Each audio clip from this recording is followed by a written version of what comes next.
finance lease, and then there is an operating lease.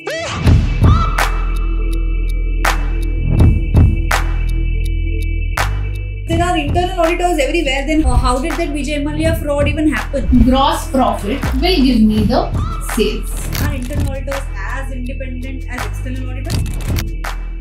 Let's now talk about corporate governance.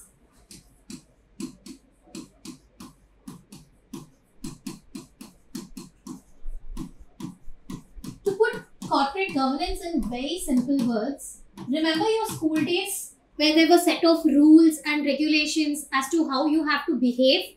Same way, corporate governance was introduced in the company because of lot of scandals, scams, etc. that happened in the early 2000s. Like I said, the Enron scandal, where the management was not working in the best interest of the shareholders, led to the introduction of corporate governance. Corporate governance was anyways there from a really long time, but the importance of it became more after these financial scandals that happened in the past. So what is corporate governance? Corporate governance, in simple words, they are set of policies, procedures, rules, regulations that the company has to adhere to. This is a way how things are directed and controlled in the organization. So what are certain things that we have to maintain in corporate governance? One, there has to be separation of ownership and management. Two people have to be different. One person cannot be doing the same thing, because that's when there is a scope for any fraudulent activity to take place. So there has to be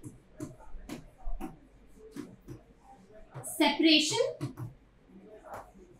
of ownership and management. Earlier, we saw that there is this concept of agency theory, right? What happens in agency theory? There is a principal and then there is an agent. The agent works on behalf of the principal, and the principal is the one who employs the agent. Why did corporate governance come into picture? Because there was an agency problem. It's because the agents were not working in the best interest of the shareholders. That's why the importance of corporate governance grew over a period of time. We all have dreamt of becoming CEOs, CFOs of companies, right? So that's where we have to realize that these two are different people. The chairman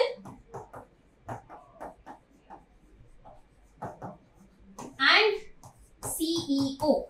These are two different people and they have to be different. Chairman is the one who manages the board, whereas the CEO is the one who handles the day-to-day operations of the business. So, clear distinction of ownership and management, segregation of duties are the key aspects of corporate governance. Not just this, when we talk about corporate governance, it also plays a very important role in your internal controls and risk management. So to put it in simple words, these are set of policies, procedures, practices that the company has to adhere to in order to prevent and mitigate the risk for a company. Moving on, let's talk about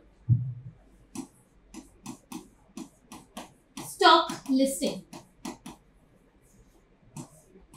So we all know a public company has to be registered with the stock exchange, right? And the moment you register with the stock exchange, you will have lot of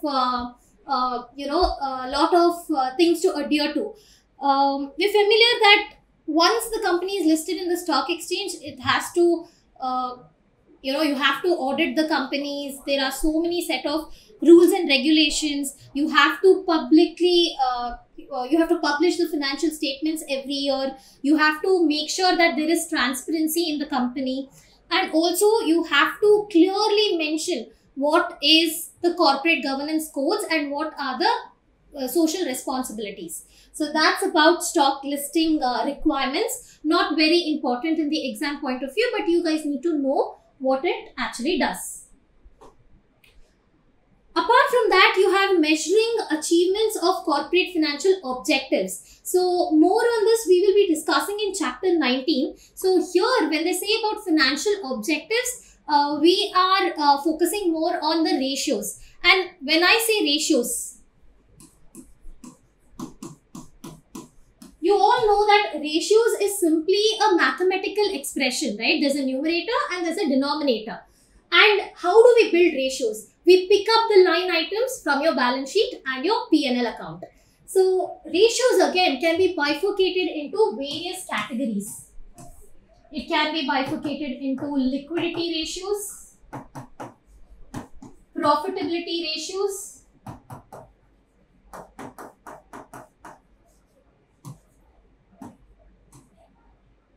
activity ratios.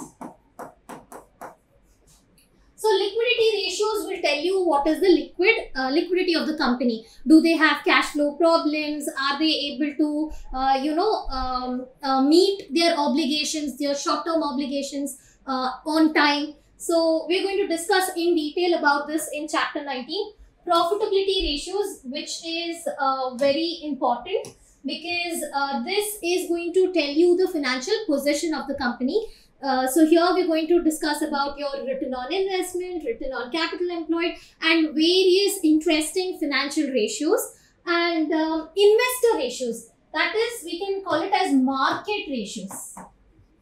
You as an investor, will you blindly invest in any company? Of course not, right? You will go through the financial statements. You will check how much is the PE ratio, you'll check how much is the earnings per share. You'll also have a look at how much dividend the company is paying. So as an investor, what are those ratios that you will look for?